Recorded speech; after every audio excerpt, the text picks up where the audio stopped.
tra le eccellenze del Polesine qualcosa di sconosciuto che sono le ville venete in Polesine. Vedremo la Villa Badoera di Fratta, vedremo la Villa Morosini di Polesella, ma adesso qua siamo nella villa più fascinosa, secondo me, del Basso Polesine, forse l'unica abitata o sbaglio? Abitata, Sì, sì. Villa Casen, e sono qua con la gentile ospite Adelaide Avanzo. Mi dice un po' di storia di questa villa qua, che c'ha un fascino particolare, ma c'è anche una storia particolare. Sì, allora questa villa è stata costruita nel 1700 dagli Zen ed è per quello che si chiama Kazen. E gli Zen erano una famiglia di patrizi veneti o veneziani che qui in Polesine avevano le loro terre, diciamo, di lavoro. Ed è per quello che Kazen ha la caratteristica che tu puoi vedere, che è quella di una villa veneta minore, cioè è enorme perché è costituita da barchesse, villa padronale, chiesetta, scuderie e quant'altro, però non è affrescata ma ha queste caratteristiche di travi e questi pavimenti molto simpatici che si chiamano la graniglia, che sono i parenti del terrazzo veneziano. E passò poi ai Marchesi Guiccioli, che erano un'altra importantissima famiglia veneziana e loro erano dei grandissimi proprietari terrieri. Infatti Kazen aveva terra che andava praticamente fino a Rimini. E il famoso aneddoto romantico, famoso a noi poi, non so, nel resto del mondo, è la storia d'amore che ci fu tra Teresa Gamba, che sposò in giovanissima età Alessandro Guiccioli e che si innamorò poi di Lord Byron. Comunque allora era immersa, diciamo, nelle nebbie del Polesine e cerca di occuparti dell'azienda, di vestirti in maniera non troppo vistosa, di occuparti del personale e soprattutto di non vedere nessuno. E infatti Lord Byron veniva a trovarla appunto segretamente qui e qui avrebbe scritto una poesia bellissima che si chiama Ode al Po e che inizia proprio dicendo: fiume che scorri presso le antiche mura dove dimora la donna del mio cuore, eccetera. E poi la villa e la proprietà passò ai miei bisnonni, che furono bonificatori, diciamo, di queste zone, e quindi è rimasta nella mia famiglia. Per cui noi abbiamo raccolto la sfida, cioè abbiamo dovuto raccogliere la sfida di renderla, diciamo, attuale, e per rendere attuale delle case, una casa di queste dimensioni al giorno d'oggi, proprio per questo l'abbiamo aperta al turismo. Per cui ne abbiamo ristrutturato un pezzetto alla volta e adesso abbiamo 13 camere doppie, poi una sala eventi e piano piano speriamo Di di ampliare. incrementare sempre di E so che la vostra clientela non è prettamente italiana, anzi è molto internazionale. E l'impressione che ha un turista internazionale, io so che c'erano poco tempo fa dei russi, dei canadesi, chi meglio di voi che ha il termometro con un turista che non conosce queste zone, cosa trova di qua secondo te? Guarda, la cosa stupenda è che anche gli italiani, perché abbiamo anche molti italiani, soprattutto che vengono dalle grandi città, trovano questa terra meravigliosa. Escono nelle zone più belle del delta, in barca, in bici, in canoa, a piedi, col canocchiale, eccetera, e tornano come se avessero fatto dei safari. Sono felicissimi e soprattutto stupefatti.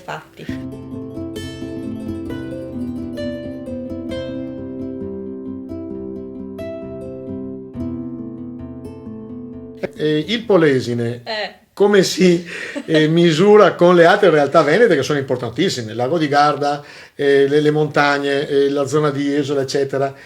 Siamo i Eh, parenti poveri o stiamo allora, crescendo? secondo me da un punto di vista paesaggistico siamo parenti non ricchissimi, nel senso che siamo un giardino tra le città d'arte, perché poi arrivo agli stranieri di cui tu mi domandavi, cioè l'americano che viene qui, si piazza qui e vive in santa pace, però è un'ora dalle città d'arte più famose del mondo, cioè coglie la ricchezza di un posto di La questo straordinarietà genere, del perché me posto. lo dicono sempre, dicono ma noi qui siamo in mezzo al verde in un posto stupendo, però ci mettiamo un attimo ad andare a Venezia, Ravenna, eccetera. Per cui io non mi considero assolutamente tra i parenti poveri, ritengo che abbiamo delle potenzialità enormi e sono stufa di parlare di potenzialità in Italia, perché è il solito discorso del fatto che bisognerebbe fare più squadra, il solito discorso, ma non ritengo che sia più necessario bloccarsi di fronte al fatto che gli italiani non sanno fare squadra. Il polesano, io sono polesano, tende un pochino a fare un passo indietro. Sì. Cioè, molto spesso ha paura o di esporsi, è sempre di basso profilo. Sì, troppo.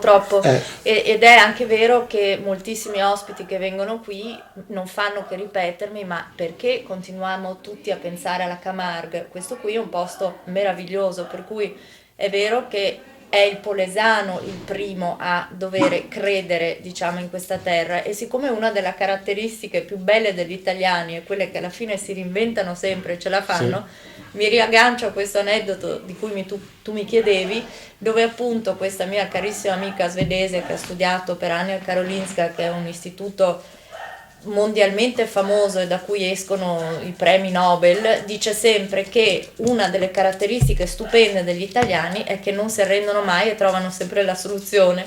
E lei mi diceva sempre che quando il suo professore le chiedeva, non so, allo scienziato svedese, a quello inglese e a quello italiano, trovate la soluzione, l'inglese dice non si può fare e fa un passo indietro, lo svedese abbassa la testa, l'italiano dice cosa non si può fare. Non è niente vero, e il giorno dopo con la soluzione lui arriva, per cui di credere nelle cose e di volerle poi portare avanti.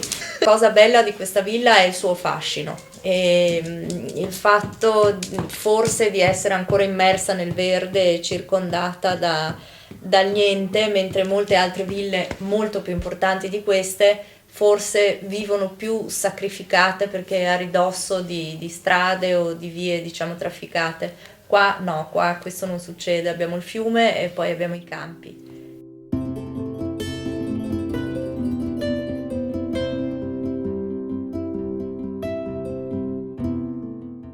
Ogni volta che hai bisogno di un consiglio, ogni volta che ti serve un'idea geniale o semplicemente ogni volta che vuoi curiosare, a chi ti rivolgi? Benvenuto in Rossano a Rega. Come posso aiutarla? Rossano è sempre al tuo fianco. Un grande showroom con ambientazioni studiate con attenzione suggeriscono alla clientela le migliori composizioni per arredare con qualità ogni tuo ambiente, con uno stile che spazia dal classico al moderno al design più innovativo e ricercato. A Piano di Rivà, via Romea Vecchia 258 0426 78 281. Vuoi trascorrere un capodanno da favola?